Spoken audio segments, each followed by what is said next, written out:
There is a movement afoot on the left which could only be described as decriminalizing crime. First thing they did was to say that people who've been convicted of felonies should be allowed to vote. 2 states actually let them vote while they're in prison, and a bunch of other states permit them to vote while they're on parole, and some others say not after parole, and some say never. But the left wants them all to be able to vote. And the reason for that is, of course, that roughly 2 million people are in prison, and roughly 5 million are under the jurisdiction of the criminal justice system, and they probably would vote Democrat. Remember what Warren Delano, the ancestor to FDR, said: not all Democrats are horse thieves, but in my experience, all horse thieves are Democrats.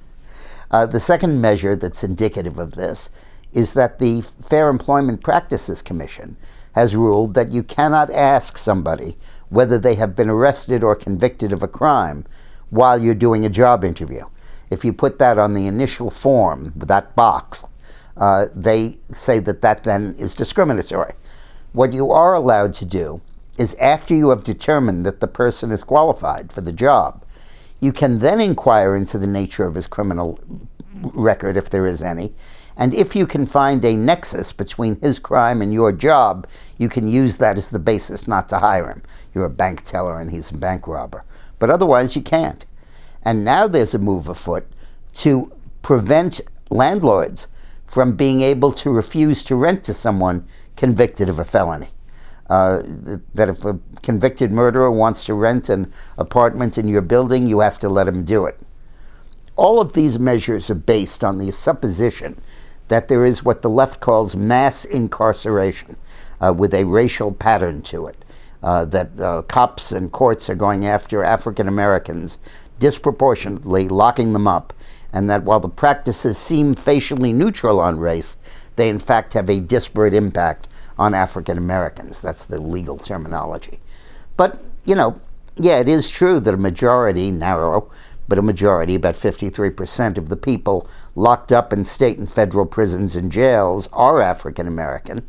57% of the murders are committed by African Americans, and if you think the wrong people are being prosecuted, well, 55% of the victims of murders are African Americans.